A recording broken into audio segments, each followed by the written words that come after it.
Okay, இந்த லெக்சரில் நம்ம டிஸ்கஸ் பண்ண போகிற டாபிக் வந்து Gauss law. One of the most important topic அப்படின்னு தான் வந்து இதை சொல்லணும். காஸ் லா 12th ஸ்டாண்டர்ட் NCERTயில் சாப்டர் 1 எலக்ட்ரிக் சார்ஜஸ் அண்ட் ஃபீல்டில் நம்மளுக்கு வந்து காஸ் லா அப்படிங்கிற ஒரு டாபிக் பற்றி இப்போ டிஸ்கஸ் பண்ணலாம். அந்த காஸ் லாவை டிஸ்கஸ் பண்ணுறதுக்கு முன்னாடி நம்ம வந்துட்டு எலக்ட்ரிக் ஃப்ளக்ஸ் அப்படின்னா என்ன அப்படின்னு சொல்லி நம்ம வந்து ஒரு ஜஸ்ட்டு ஒரு ஃபார்முலாவை மட்டும் நம்ம ரீகால் பண்ணிடலாம். Electric flux phi. இந்த எலக்ட்ரிக் ஃப்ளக்ஸ் ஃபை அப்படிங்கிறது நம்பர்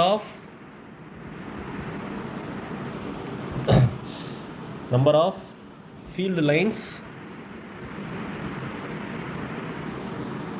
கிராசிங் அண்ட் ஏரியா அப்படின்னு சொல்லி நம்ம படிச்சிருக்கிறோம். அண்டு இதனோட ஃபார்முலா வந்து phi equals to E vector dot del S vector அப்படின்னு இருக்கும். அப்படி இல்லை அப்படின்னா நம்மளுக்கு simply E vector dot A vector அப்படின்னு கூட நம்ம எடுத்துக்கலாம். அப்போ இதோட ஃபார்முலாவை நம்ம வந்து கிராஸ் ப்ராடக்ட்டில் டாட் ப்ராடக்ட்டில் இருக்குது. ஸோ இஏ காஸ் தீட்டா அப்படின்னு சொல்லி நம்ம வந்து ஃப்ளக்ஸை வந்து டினோட் பண்ணுவோம். இது எல்லாமே நம்ம டீட்டெயிலாக எலக்ட்ரிக் ஃப்ளக்ஸ் அப்படிங்கிற ஒரு யூனிட் ஒரு டாப்பிக்கில் வந்து நான் போட்டிருக்கிறேன். நீங்கள் வந்து சேனலில் போய்ட்டு 12th NCERT சாப்டர் 1 பிளேலிஸ்ட்டில் பார்த்தீங்கன்னா எல்லா வீடியோஸுமே இருக்கும். இப்போ நம்ம என்ன பண்ண போகிறோம்னா, நம்ம வந்து ஒரு ஸ்பியர் நம்ம வந்து சூஸ் பண்ணுறோம். ஒரு ஸ்பியர். இப்போது இந்த ஸ்பியரில் சென்டரில் ஒரு சார்ஜ் இருக்குது. சென்டரில் ஒரு சார்ஜ் வச்சுருக்கிறோம். அண்டு இப்போது நம்ம இந்த ஸ்பியருக்கு நடுவில் இருக்கக்கூடிய சார்ஜ்னால் எவ்வளோ ஃப்ளக்ஸ் நம்மளுக்கு க்ரியேட் ஆகுது அப்படிங்கிறத நம்ம கால்குலேட் பண்ண போகிறோம். அப்போ வந்து we have to calculate the total flux. நம்ம வந்து கண்டுபிடிக்க போகிறது என்ன அப்படின்னா, நம்ம வந்து டோட்டல் ஃப்ளக்ஸ் நம்ம வந்து கண்டுபிடிக்கணும். Total flux through a sphere. Total flux through a sphere. இப்போது இந்த ஃப்ளக்ஸ் கண்டுபிடிக்கிறதுக்கு நான் வந்து இந்த ஒரு ஹோல் ஸ்பியரை நான் ஸ்மால் ஏரியாவாக நான் வந்து டிவைட் பண்ணணும். ஸ்மால் ஏரியாவாக நான் சின்ன ஏரியாவாக நான் டிவைட் பண்ணி அந்த சின்ன ஏரியாவில் எவ்வளோ ஃப்ளக்ஸ் இருக்குதுன்னு சொல்லி நம்ம கண்டுபிடிச்சி, அதுக்கப்புறமா after using the integration method we can calculate the total flux through this whole sphere. அப்போ நான் என்ன பண்ணுறேன்னா, ஒரு சின்ன ஏரியாவை நான் எடுத்துக்கிறேன். இந்த ஒரு சின்ன ஏரியா. ஸோ இந்த சின்ன ஏரியாவை சின்ன ஏரியாவை நம்ம என்ன சொல்கிறோம், டெல் எஸ். ஓகே, அதுக்கப்புறம் இப்போது இந்த ஸ்பியரோட ரேடியஸ் நம்மளுக்கு எப்படி இருக்கும்? இந்த ஸ்பியரோட ரேடியஸ் ஆர். இந்த ரேடியஸுங்கிறது ஒரு ஸ்பியர் எடுத்துக்கிட்டோம்னா எல்லா பாயிண்ட்ஸ்லையுமே நம்மளுக்கு வந்து radius it will be constant அப்படிங்கிறது நம்மளுக்கு தெரியும். சரி, இப்போது நம்ம வந்து ஃப்ளக்ஸை கால்குலேட் பண்ணணும். இப்போ ஃப்ளக்ஸை கால்குலேட் பண்ணுறதுக்கு நம்மளுக்கு தெரிஞ்ச ஃபார்முலா என்ன? இப்போ நான் மேலே எழுதுகிற ஃபார்முலா தான் E vector dot del S vector. அப்படி இல்லைன்னா நம்ம வந்து இதை டாட் ப்ராடக்ட்டில் E del S cos theta அப்படிங்கிற மாதிரி நம்ம போட்டுக்கலாம். இப்போ நம்மளுக்கு வந்து இப்படி கூட வேண்டாம், இப்படியே வச்சுப்போம். நம்மளுக்கு வந்து எலக்ட்ரிக் ஃபீல்டோட ஈக்குவேஷன் நம்மளுக்கு தெரியும். ஒரு பாயிண்ட் சார்ஜுக்கு எலக்ட்ரிக் ஃபீல்டோட ஈக்குவேஷன் என்ன அப்படிங்கிறது 1/4πε0 Q/r² into r cap. Q/r² into r cap. அப்போ அந்த Q/r² இன்ட்டு ஆர் கேப்பை அப்படியே நம்ம கொண்டு போயிட்டு ஃப்ளக்ஸோட ஃபார்முலாவில் இந்த எலக்ட்ரிக் ஃபீல்டில் சப்ஸ்டியூட் பண்ணால் நம்மளுக்கு வந்து என்ன கிடைக்குது? Q/4πε0 r², அப்புறம் ஒரு ஆர் கேப் இருக்குது, அப்புறம் டாட்டு டெல் எஸ் வெக்டார் அப்படின்னு சொல்லிட்டு நம்மளுக்கு ஒன்று கிடைக்குது. சரியா? இப்போது இங்கே இருக்கக்கூடிய ஆர் கேப் என்னது? இங்கே இருக்கக்கூடிய ஆர் கேப்பு, இந்த ஆர் கேப் அண்ட் இந்த r cap both are same. அப்போ இந்த இருக்க ஆர் கேப் அப்படின்னா நம்ம எலக்ட்ரிக் ஃபீல்டோட டைரக்ஷன் அப்படின்னு சொல்லுவோம். இப்போது எலக்ட்ரிக் ஃபீல்டோட டைரக்ஷன் அட் திஸ் சர்ஃபேஸ், இந்த டெல்எஸ் அப்படிங்கிற ஒரு சர்ஃபேஸில் எலக்ட்ரிக் ஃபீல்டோட டைரக்ஷன் எப்படி இருக்கும் அப்படின்னு சொல்லி நம்ம கண்டுபிடிக்கணும். அது சிம்பிள் தான். இது நம்மளுக்கு வந்து நடுவில் இருக்கிறது என்ன சார்ஜ்னு பார்த்தா ப்ளஸ் கியூ சார்ஜ். அப்போ ப்ளஸ் கியூ சார்ஜுக்கு எலக்ட்ரிக் ஃபீல்ட் லைன்ஸ் எப்படி இருக்கும்? ப்ளஸ் கியூ சார்ஜுக்கு எலக்ட்ரிக் ஃபீல்ட் லைன்ஸ் நம்மளுக்கு அவுட்வேர்ட்ஸாக இருக்கும். அப்போது இந்த ஸ்பியரில் நீங்கள் எந்த பாயிண்ட் எடுத்தாலும் சரி, எய்தர் நீங்கள் இப்போ இந்த பாயிண்ட் எடுக்கிறீங்க இல்லை இந்த பாயிண்ட் எடுக்கிறீங்கன்னா எல்லா பாயிண்ட்லையுமே எலக்ட்ரிக் ஃபீல்ட் லைன்ஸ் நம்மளுக்கு அப்படியே அந்த பாயிண்டில் நம்மளுக்கு கிராஸ் பண்ணி அவுட்வேர்ட்ஸாக நம்மளுக்கு வெளியில் போய்கிட்டு இருக்கும். இது எல்லா பாயிண்ட்ஸ்லையுமே இந்த ஸ்பியரில் நீங்கள் எத்தனை பாயிண்ட்ஸ் எடுத்தாலும் அத்தனை பாயிண்ட்லையுமே நம்மளுக்கு electric field due to the plus Q charge will be outwards அந்த பாயிண்டில். அப்போ அதே மாதிரி இப்போ நான் இந்த ஏரியாவில் எலக்ட்ரிக் ஃபீல்ட் லைன்ஸ் எப்படி இருக்குன்னு பார்த்தா அது இந்த ஏரியாவில் அப்படி இந்த டைரக்ஷனில் எலக்ட்ரிக் ஃபீல்ட் லைன்ஸ் இருக்கும். E vector Q. ஓகே, புரிஞ்சுருக்குன்னு நினைக்கிறேன். அப்போது இந்த ஆர் கேப் அப்படிங்கிறது நம்மளுக்கு வந்துட்டு இதோட டைரக்ஷன் தான், எலக்ட்ரிக் ஃபீல்டோட டைரக்ஷன் தான் அங்கே இருக்கிற யூனிட் வெக்டார் நம்மளுக்கு ரெப்ரசென்ட் பண்ணுது. சரி, ரைட்டு, முடிஞ்சிச்சு. இப்போது நம்மளுக்கு பக்கத்தில் இருக்கக்கூடிய இந்த டெல்லஸ் வெக்டார், இந்த டெல்லஸ் வெக்டார் அப்படிங்கிறது என்ன, நம்மளுக்கு சூஸ் பண்ண ஏரியா. இந்த ஏரியா சூஸ் பண்ணியிருக்கிறோம் பார்த்தீங்களா, இந்த ஏரியா. அப்போது இந்த ஏரியாவோட டைரக்ஷனை தான் நம்ம டெல்லஸ் வெக்டார் அப்படின்னு சொல்கிறோம். அப்போது கிட்டத்தட்ட பார்க்குறப்ப நீங்கள் வந்து டெல்லஸ் வெக்டார் அப்படின்னு சொல்லியிருக்கு. இந்த டெல்லஸ் வெக்டாரை நான் வந்து எப்படி நான் ரீஅரேஞ்ச் பண்ணி எழுதுறேன்னா, del S vector equals to del S cap dot del S. எப்படி சார் எனக்கு புரியலைன்னா, சிம்பிள். யூனிட் வெக்டாரோட ஃபார்முலா என்ன, இப்போ ஆர் கேப்னு சொல்லி ஒரு யூனிட் வெக்டார் இருக்குன்னா அதனோட ஃபார்முலா என்ன, r vector by modulus of r vector. இப்போ கீழே இருக்கிற மாடுலஸ் ஆஃப் ஆர் வெக்டார் அப்படின்னா என்ன, ஒரு வெக்டாருக்கு நீங்கள் மாடுலஸ் எடுக்கிறீங்க. ஸோ நம்மளுக்கு ஒரு வெக்டாருக்கு மாடுலஸ் எடுத்தால் அது என்ன ஆகும் பார்த்தா ஸ்கேலாராக மாறிடும். அப்போ ஸ்கேலாராக மாறிடுச்சுன்னா நம்மளுக்கு மேலே ஆர் வெக்டார் அப்படி இருக்கும், கீழே நீங்கள் சிம்பிளி ஆர்னு போட்டுக்கலாம். ஏன்னா இப்போ நீங்கள் இதுக்கு மாடுலஸ் எடுத்துட்டீங்க. மாடுலஸ்னால் என்ன, ஒரு வெக்டாருக்கு வந்து நம்மளுக்கு மேக்னிடியூடும் இருக்கும் டைரக்ஷனும் இருக்கும். நீங்கள் வந்து மேக்னிடியூடை மட்டும்தான் நீங்கள் எடுக்கிறீங்க. அப்போ நம்மளுக்கு அது என்ன ஆயிரும், அது நம்மளுக்கு ஸ்கேலார் தான். அப்போ ஸ்கேலாருக்கு நீங்கள் வந்து சிம்பிளாக ஆறு, இந்த மாதிரி ஆறுனே நீங்கள் ரெப்ரசென்ட் பண்ணிக்கலாம். இப்போ இந்த இடத்துல நம்மளுக்கு ஆர் கேப்புக்கு பதிலாக என்ன இருக்குன்னு பார்த்தா டெல்லஸ் கேப்புன்னு இருக்குது. அப்போ டெல்லஸ் கேப்புக்கு என்ன பண்ணலாம், நம்மளுக்கு வந்து del S vector divided by modulus of del S vector அப்படின்னு இருக்கும். அப்படி இல்லைன்னா நம்மளுக்கு del S vector divided by simply டெல்லஸ்ன்னு போட்டுடலாம். அப்போ நம்மளுக்கு தேவை இங்கே இருக்கிற டெல்லஸ் வெக்டார் தான் நம்மளுக்கு தேவை அப்படின்னா, அப்போ டெல்லஸ் வெக்டார் ஈக்குவல்ஸ் டு நம்மளுக்கு டெல்லஸ் கேப்பு. இந்த டெல்லஸை இந்த பக்கமாக கொண்டு போயிட்டிங்கன்னா நம்மளுக்கு என்ன இருக்கும், டெல்லஸ், அவ்வளோதான். அப்போ நம்மளுக்கு வந்துருச்சா டெல்லஸ் கேப்பு டெல்லஸ். இப்போ நான் அதை கொண்டு போயிட்டு மேலே ஈக்குவேஷனில் சப்ஸ்டியூட் பண்ணேன்னா எனக்கு 5 equals to Q/4π epsilon naught R square, r cap இருக்குது, டாட் போட்டு நம்மளுக்கு இங்கே இருக்கக்கூடிய டெல்லஸ் வெக்டாருக்கு பதிலாக இந்த டெல்லஸ் வெக்டாரில் இந்த ஈக்குவேஷனை அப்படியே சப்ஸ்டியூட் பண்ணுறோம். அப்போ நம்மளுக்கு என்ன இருக்குது, del S into del S, del S cap into del S. சரி, ஓகே. இப்போது Q/4π epsilon naught R square, டெல்லஸை மட்டும் தனியாக வச்சுட்டு மீதி இருக்கிறது என்ன அப்படின்னு பார்த்தா R cap dot del S cap. இப்போது ஆர் கேப்பு அப்படிங்கிறதும் நம்மளுக்கு இங்கே இருக்கக்கூடிய ஆர் கேப் இதுவும் நம்மளுக்கு ஒரு யூனிட் வெக்டார் தான், டெல்லஸ் கேப் இதுவும் நம்மளுக்கு ஒரு யூனிட் வெக்டார் தான். அப்போ இந்த ரெண்டு யூனிட் வெக்டார்ஸோட டைரக்ஷன் எப்படி இருக்குன்னு பார்த்தா they both are in same direction. எப்படி நம்ம வந்து மறுபடியும் வந்து ஸ்பியரை போட்டு கூட சொல்லிடுறேன். இதுதான் நம்மளுக்கு ஒரு ஸ்பியர் அப்படின்னு சொல்லியிருந்தோம். இந்த ஸ்பியரில் வந்து சென்டரில் ஒரு Q சார்ஜ் நீங்கள் வச்சுருந்தீங்க. இங்கே எங்கே ஒரு ஏரியாவை சூஸ் பண்ணியிருந்தீங்க, இங்கே ஒரு ஏரியாவை சூஸ் பண்ணியிருந்தீங்க. ஸோ இப்போது இந்த ஏரியாவில் நம்மளுக்கு எலக்ட்ரிக் ஃபீல்ட் லைன்ஸ் எந்த டேரக்ஷனில் இருக்குன்னு பார்த்தா நம்மளுக்கு இந்த டேரக்ஷனில் இருக்குது அப்படின்னு சொல்லி நம்ம போட்டிருந்தோம் மேலே. அப்போது கிட்டத்தட்ட எலக்ட்ரிக் ஃபீல்டோட டேரக்ஷன் தான் நம்மளுக்கு என்னது ஆர் கேப்னு சொல்கிறோம். அப்போ ஆர் கேப் நம்மளுக்கு எப்படி இருக்குன்னு பார்த்தா அப்படியே அவுட்வர்ட்ஸாக அந்த பாயிண்டில் இருக்குது. சரி, முடிஞ்சது. இப்போது அந்த டெல்லஸ் இதுதான் நம்மளுக்கு என்னதுன்னு பார்த்தா டெல்லஸ், அந்த ஸ்மால் ஏரியா தான் நம்ம டெல்லஸ்ன்னு சொல்கிறோம். அந்த ஸ்மால் ஏரியாவோட டேரக்ஷன் எங்கே இருக்கும், ஒரு ஏரியாவோட டேரக்ஷன் நீங்கள் எப்படி கண்டுபிடிப்பீங்க, ஒரு சிம்பிளான ஒரு மெத்தட் சொல்கிறேன். இப்போ உங்களுக்கு வந்து உங்களோட ஃபிசிக்ஸ் புக்கை நீங்கள் எடுத்துக்கிட்டிங்கன்னு வச்சுக்கோங்களேன். அந்த ஃபிசிக்ஸ் புக்கில் நம்மளுக்கு ஃப்ரண்ட் பேஜில் இருக்கா, அப்போ ஃபிசிக்ஸ் புக்குக்கு நம்மளுக்கு வந்து ஃப்ரண்ட் பேஜில் அந்த புக்குக்குன்னு சொல்லிட்டு ஒரு ஏரியா இருக்கும்.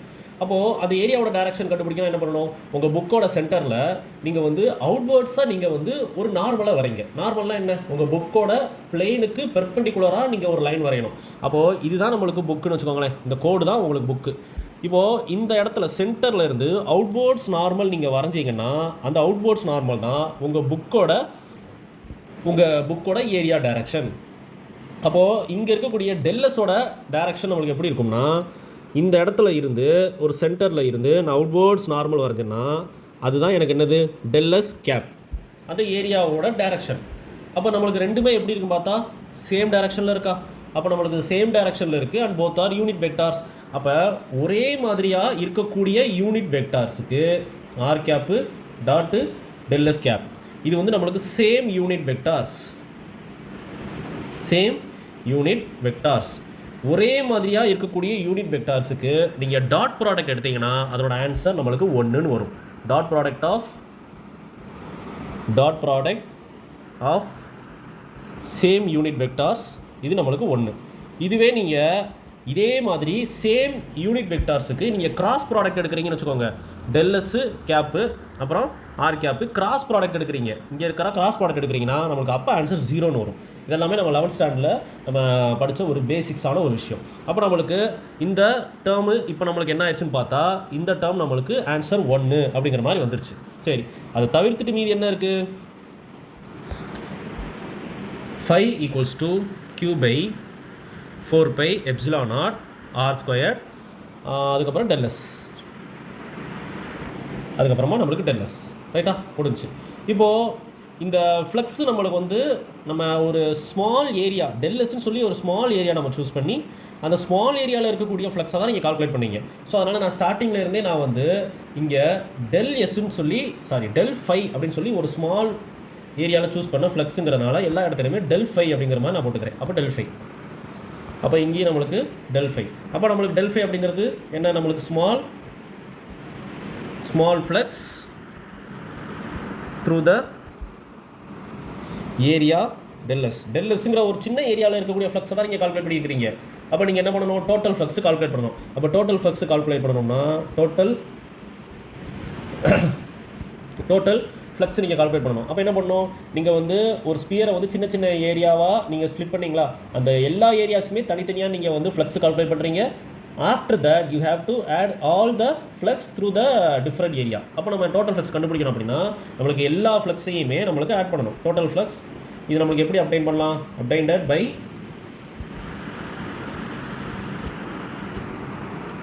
adding the flux through all different area elements. அப்போ நம்மளுக்கு இங்கே ஒரு சின்ன சின்ன ஏரியாவாக சூஸ் பண்ணலாம். இப்போ நீங்கள் இது ஒரு ஏரியா சூஸ் பண்ணலாம், இது ஒரு ஏரியா, இது ஒரு ஏரியா, இந்த மாதிரி கேப்பே விடாமல் கூட நீங்கள் வந்து ஏரியா சூஸ் பண்ணி ஒவ்வொரு ஏரியாலுமே நீங்கள் இதே மாதிரி ஸ்மால் ஃப்ளக்ஸ் கண்டுபிடிச்சி எல்லாத்தையுமே நீங்கள் ஆட் பண்ணலாம். பட் நம்ம வந்துட்டு இங்கே என்ன பண்ணுறோம் அப்படின்னா நம்ம ஸ்ட்ரைட்டாகவே நம்மளுக்கு சமேஷன், இப்போது இங்கே இருக்கிற ஃப்ளக்ஸ் அப்படிங்கிறது வந்து டோட்டல் ஃப்ளக்ஸு. அப்போ ஃப்ளக்ஸ் அப்படிங்கிறது டோட்டல் ஃப்ளக்ஸு del phi அப்படின்னு சொல்லி நான் போடலை, ஸ்ட்ரைட்டாக ஃபைன்னு சொல்லி போட்டுக்கிறேன். அப்போ சமேஷன் ஆல் ஏரியாஸ் நம்மளுக்கு q by 4 pi epsilon naught r squared del s. இப்போ சமேஷன் மெத்தட், இந்த சமேஷன் மெத்தடில் இங்கே ஆல் ஏரியாஸ்ன்னு சொல்லி போட்டுக்கிறேன்னா இந்த ஆல் ஏரியாஸை தான் நம்மளுக்கு வந்து ஆல் del sன்னு சொல்லி நம்மளுக்கு ஷார்ட்டாக நம்மளுக்கு புக்கில் கொடுத்துருப்பாங்க. சரியா, அப்போ நீங்கள் வந்து ஒரு சமேஷன் மெத்தட் போடுறீங்க இல்லை ஒரு இன்டகிரேஷன் மெத்தட் போடுறீங்கன்னா நம்ம கான்ஸ்டன்ட்டெல்லாம் நம்ம வந்து அப்படியே வெளியில் எடுத்துருவோம். கான்ஸ்டன்ட் அப்படிங்கிறதுலாம் நம்மளுக்கு என்ன அப்படின்னு பார்த்தா இந்த க்யூங்கிறது கான்ஸ்டண்ட்டாக சார்ஜ் கான்ஸ்டன்ட் தான், மாற போகிறது இல்லை. இந்த 4 pi epsilon naught சொல்லவே தேவையில்லை, அது ஒரு கான்ஸ்டன்ட்டு. இந்த ஆறுங்கிறது என்ன, ரேடியஸு. அது ரேடியஸுங்கிறது ஒரு ஸ்பியர் எடுத்துக்கிட்டிங்கன்னா நீ எல்லா ரேடியஸுமே நம்மளுக்கு சேம் தானே. இங்கே வந்து இங்கே ஒரு ரேடியஸ் எடுத்தாலும் இது சேம் தான், இல்லை இந்த ஒரு ரேடியஸ் எடுத்தால் இது சேம் நம்மளுக்கு, அதுக்கப்புறமா இங்கே ஒரு ரேடியஸ் எடுத்தால் இதுவும் நம்மளுக்கு same. So every radius will be same. அப்போ நம்ம கான்ஸ்டண்ட்டாக இருக்கக்கூடிய எல்லாத்தையுமே எடுத்துட்டோம். அப்போ மீதி நம்மளுக்கு என்ன வேரி ஆகுறதுனா நம்மளுக்கு del s மட்டும் நம்மளுக்கு வேரி ஆகுது. இப்போது ஒரு சிம்பிளிசிட்டிக்காக நான் என்ன பண்ணுறேன் அப்படின்னா சமேஷன் ஆல் del s ஸ்ட்ரைட்டாகவே நான் வந்து எஸ்ன்னு சொல்லி எடுத்துக்கிட்டேன். அப்போ எஸ் அப்படிங்கிறது என்ன அப்படிங்கிறத சொல்கிறேன்.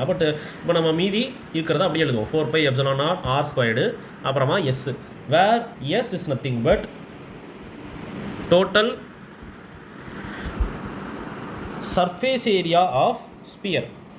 அப்போ சர்ஃபேஸ் ஏரியா நீங்கள் வந்து ஸ்பியரில் தான் நீங்கள் என்ன கண்டுபிடிக்க போகிறீங்க, ஒரு ஸ்பியருக்குள்ளே இருக்கக்கூடிய ஒரு சார்ஜ், அந்த சார்ஜ்னால டோட்டல் ஃப்ளக்ஸை நீங்கள் கண்டுபிடிக்க போகிறீங்க. அப்போ சின்ன சின்ன ஏரியாவாக நீங்கள் ஸ்ப்ளிட் பண்ணது மட்டும் இல்லாமல் இப்போ நீங்கள் டோட்டல் ஏரியா போடுறீங்கன்னா நம்மளுக்கு டோட்டல் ஏரியா என்ன வரப்போகுது, கம்ப்ளீட்லி நம்மளுக்கு வந்து அந்த ஸ்பியரோட டோட்டல் சர்ஃபேஸ் ஏரியா தான். அப்போ டோட்டல் சர்ஃபேஸ் ஏரியா என்னப்பா, நம்மளுக்கு 4 pi r squared தான் நம்மளுக்கு சர்ஃபேஸ் ஏரியா, ஸ்பியரோட சர்ஃபேஸ் ஏரியா. அப்போ நீங்கள் அதை கொண்டு போயிட்டு q by 4 pi epsilon naught r squared into அந்த எஸ்ஸுக்கு பதிலாக 4 pi r squared சப்ஸ்டியூட் பண்ணுறீங்க. அப்போ நம்மளுக்கு 4 pi r squared இங்கே கேன்சல் ஆயிரும், இங்கே இருக்கிற 4 pi இங்கே இருக்கிற r squared நம்மளுக்கு கேன்சல் ஆயிடுச்சு. அப்போது ரிமைனிங் நம்மளுக்கு என்ன இருக்குது, 5 equals to q by epsilon naught. அப்போது this is the flux, this is the total flux.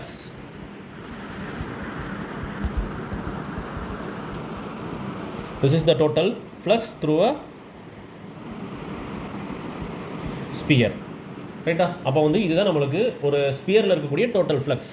இதை தான் நம்ம காஸ்லா அப்படின்னு சொல்லி நம்ம வந்து மீன் பண்ணுறோம். So this is காஸ்லா.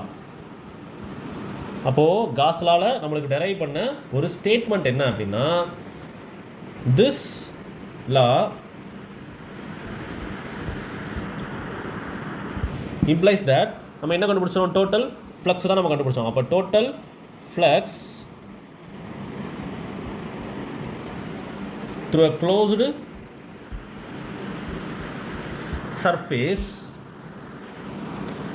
this law implies that the total flux through a closed surface is equals to 1 by epsilon naught times the net charge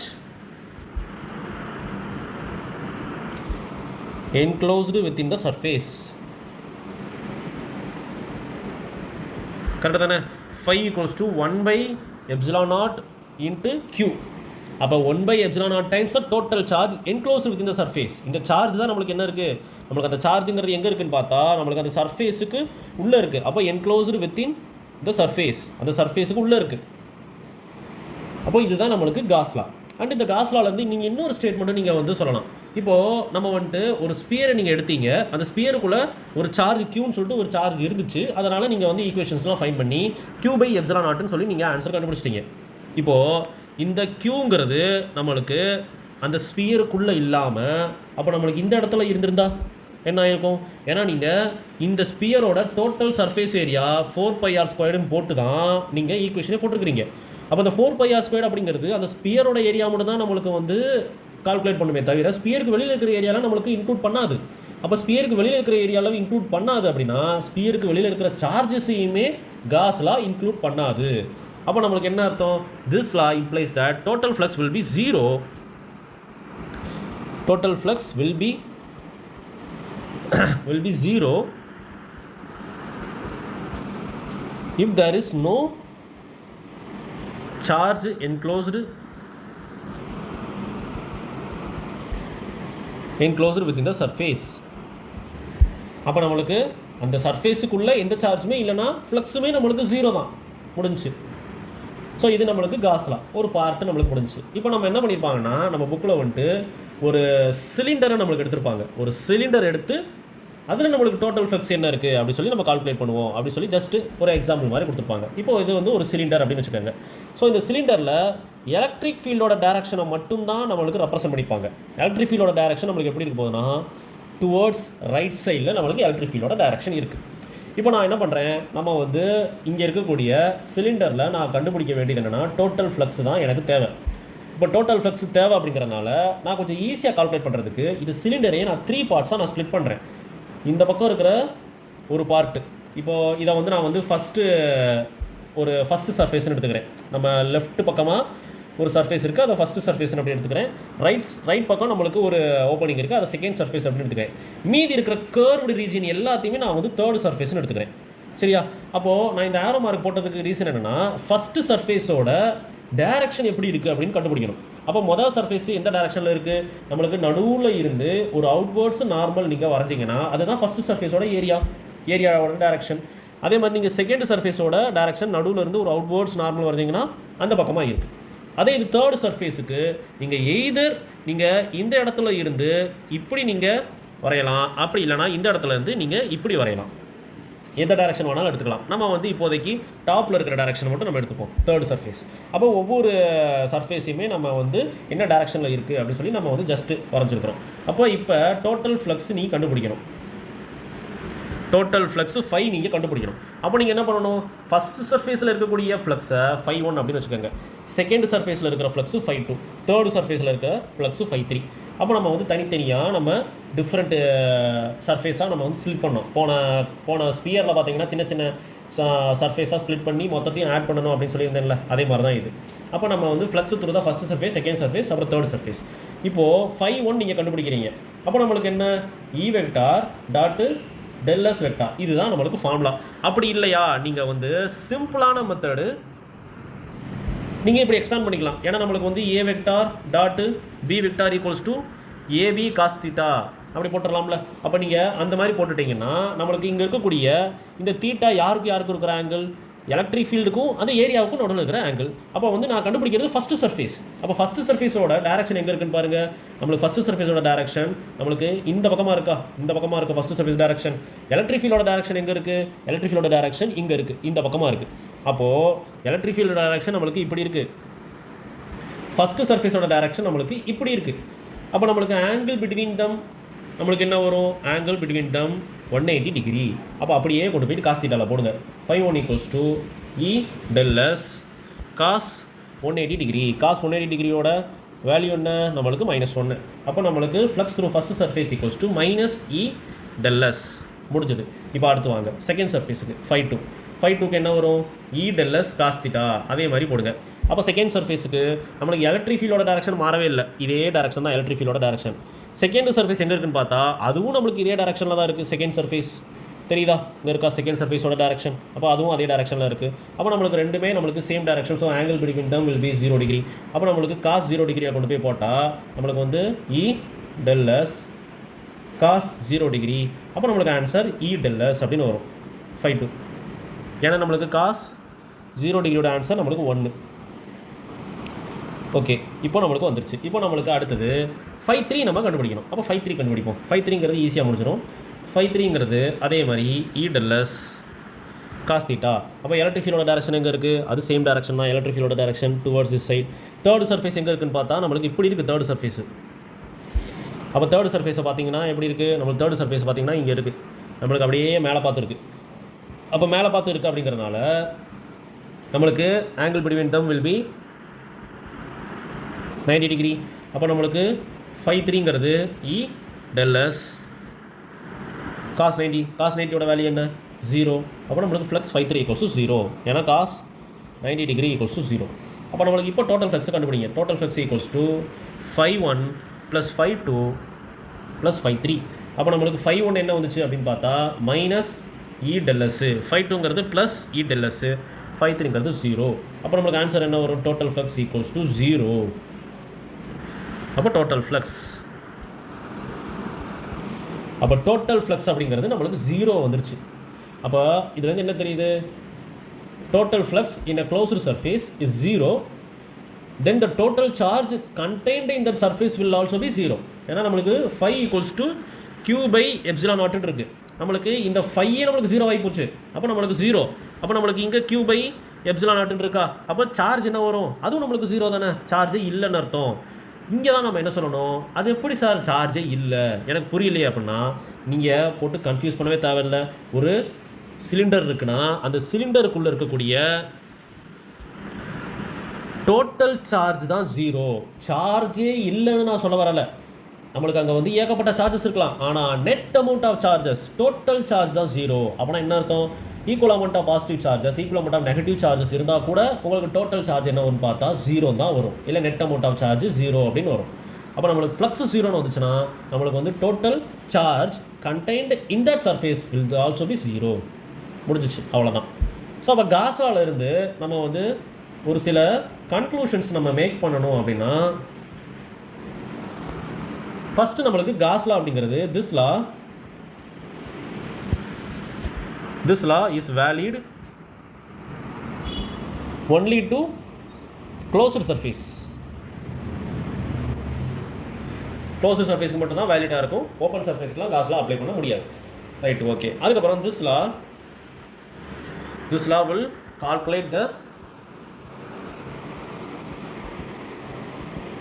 calculate the flux for those charges which are within the surface. அப்போ cos லா அப்படிங்கிறது this law is not valid to the charges that are outside the surface.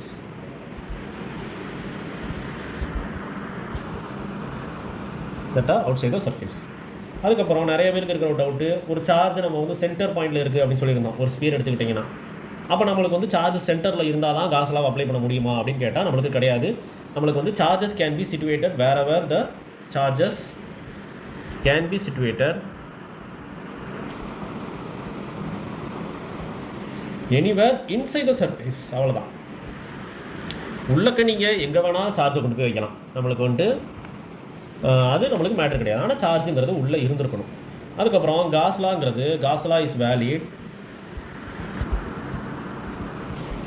Valid only to the